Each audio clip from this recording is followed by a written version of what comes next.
దక్షిణం facing house చాలా కష్టతరం. ఈశాన్యం గుంట, ఆగ్నేయం వంట, నైరుతి పంట, వాయువ్యం అశుద్ధం సెప్టిక్ ట్యాంక్. తూర్పు పడమర, ఉత్తరం దక్షిణం, ఈశాన్యం నైరుతి, ఆగ్నేయం వాయువ్యం. పూజా మందిరం ఎక్కడ రావాలి? బెడ్రూమ్కి పడమర కానీ దక్షిణం కానీ పెంపుగా రాకూడదు.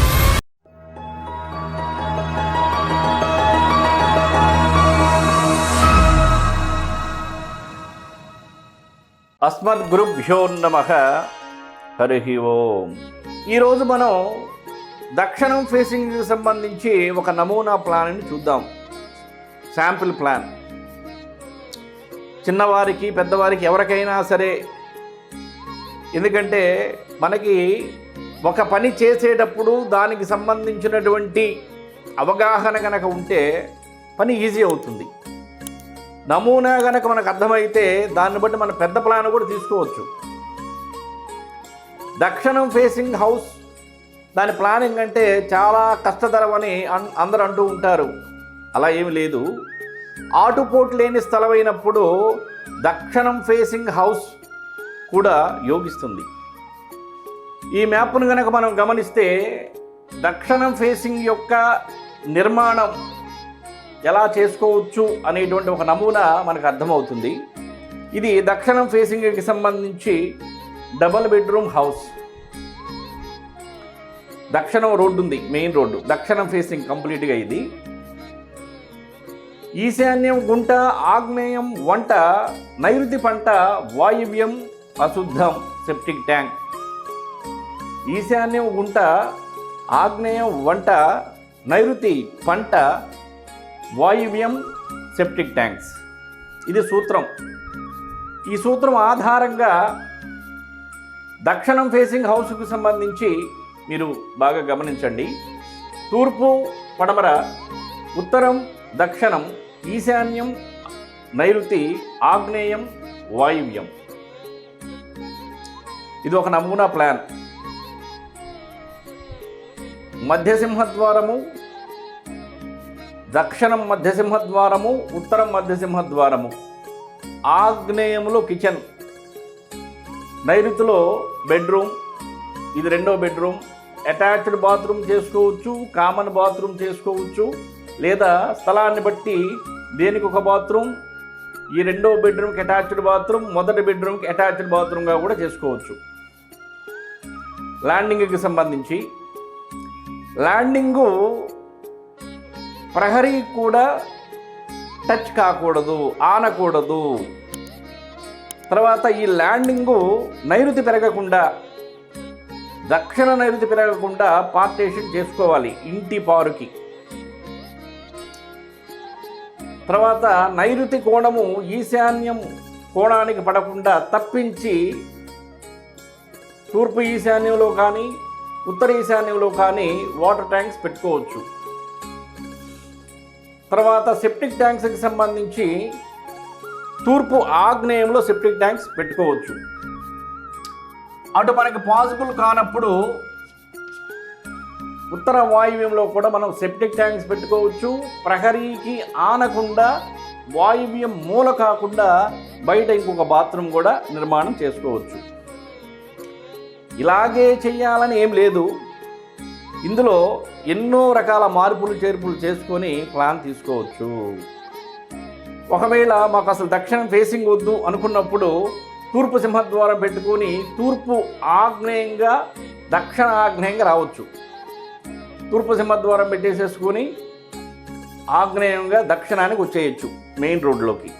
అలా కూడా రావచ్చు. ఒక్క విషయం చెప్తాను. చాలామంది బెడ్రూమ్కి సంబంధించి నైరుతిలో బాత్రూమ్ రాకూడదని చెప్తుంటారు. అంటే ఇక్కడ రెండు విషయాలు. బెడ్రూమ్ లోపల బాత్రూమ్ రావచ్చు, కానీ బెడ్రూమ్కి పడమర కానీ దక్షిణం కానీ పెంపుగా రాకూడదు. పెరిగినట్లు రాకూడదు తప్ప బెడ్రూమ్ లోపల నైరుతి మూలలో అటాచ్డ్ బాత్రూమ్ రావచ్చు. మరలా పూజా మందిరానికి సంబంధించి చాలామందికి కూడా సందేహం వస్తుంది. ఏమిటనగా పూజా మందిరం ఎక్కడ రావాలి? శంకుస్థాపన ఎక్కడైతే చేస్తారో అక్కడే పూజా మందిరం రావాలి. అక్కడ కుదరదు, వద్దనుకుంటున్నారు, ఇక్కడ శంకుస్థాపన చేశారు, ఈశాన్య భాగంలో పూజా మందిరం రావాలి, వద్దనుకుంటున్నారు, మీకు స్థలం ఉందనుకున్నారు, పెద్ద హౌస్ వస్తుందనుకోండి, మధ్య తూర్పులో ఏర్పాటు చేయండి, లేదా మధ్య ఉత్తరంలో ఏర్పాటు చేయండి. ఇవన్నీ అక్కడ ఉన్నటువంటి స్థలాన్ని బట్టి, మీకున్నట్టు యజమానులకు ఉన్నటువంటి ఆలోచనలను బట్టి నిర్ధారణ జరుగుతుంది. అది కూడా శాస్త్రం ప్రకారం. పూజా మందిరం అయితే ఈశాన్య భాగంలో రావటం, పూజా మందిరంగా కట్టొద్దు.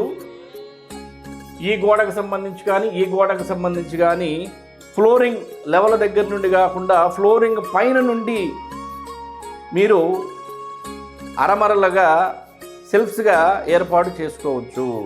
భూమికి తగిలిందనుకోండి, మరలా కింద ఫ్లోరింగ్కి తగిలిందనుకోండి, ఉత్తరం ఫ్లోరింగ్కి తగిలినా తూర్పు ఫ్లోరింగ్కి తగిలినా కూడా అది ఈశాన్యం బరువు అవుతుంది.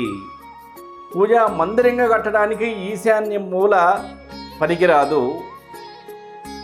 పూజా మందిరం కట్టుకోవాలంటే మధ్య తూర్పులో కట్టుకోవచ్చు, మధ్య ఉత్తరంలో కట్టుకోవచ్చు. అది అవసరాన్ని బట్టి కట్టుకోవాలి.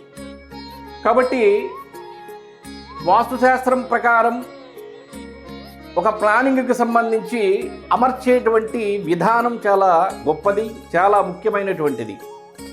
చిన్న స్థలం కావచ్చు, పెద్ద స్థలం కావచ్చు, అందులో అన్ని విధాల అన్నీ సమకూరేటట్లు ప్లాన్ ఇవ్వటమే వాస్తు పరిపూర్ణ జ్ఞానం ఉన్నటువంటి వ్యక్తి చేసేటువంటి పని. పరిపూర్ణమైనటువంటి విషయం తెలియని వారు అడ్డదిడ్డంగా చేస్తుంటారు నిర్మాణాలు. అనుభవం అనేటువంటిది అందుకే ఉపయోగపడుతుంది. అనుభవం ఉన్నప్పుడు సూక్ష్మాన్ని గ్రహిస్తారు. దీనిని ఈ విధంగా మారిస్తే ఎలా ఉంటుంది, ఈ విధంగా మార్చకపోతే ఎలా ఉంటుంది అనేటువంటి సూక్ష్మాన్ని ఎక్స్పీరియన్స్ పర్సన్స్ చెప్తారు. ఏ నిర్మాణానికి సంబంధించి అయినా, ఏ ప్లానింగ్కి సంబంధించి అయినా సరే కొలతలు చాలా ముఖ్యమైనవి. ఉచ్చనీచ స్థానములు చాలా ముఖ్యమైనటువంటిది. వాస్తుశాస్త్రాన్ని కనుక మనం పాటించినప్పుడు అవన్నీ కూడా చిన్న ప్లాన్ అయినా, సింగిల్ బెడ్రూమ్ అయినా, డబల్ బెడ్రూమ్ అయినా సరే చక్కగా ప్లాన్ తీసుకోవచ్చు. ఈ ప్లాన్ చూసేటువంటి వాళ్ళకి ఒక సందేహం రావచ్చు. ఇది ఇక్కడుంటే బాగుంటుంది, ఇది ఇక్కడుంటే బాగుంటుంది, ఇది ఇక్కడుంటే బాగుంటుంది. ఇలాంటి ప్లాన్స్ 100 కాదు 1000 రకాల ప్లాన్స్ మేము ఇవ్వగలం. ఇది కేవలం నమూనా ప్లాన్ మాత్రమే. దేనినే తీసుకోవాలని ఏమీ లేదు. విషయాన్ని తెలుసుకోవడం కోసం ఒక నమూనా ప్లాన్ మనం గీసినప్పుడు దానిలో ఉన్నటువంటి పాయింట్స్ని గ్రహించడానికి ప్రయత్నం చేయండి. ఆ పాయింట్స్ అర్థమైతే మనం శాస్త్రం ప్రకారం ఎలాగైనా మార్చుకోవచ్చు. సర్వే జన సుఖినో భవంతు. నమస్కారం.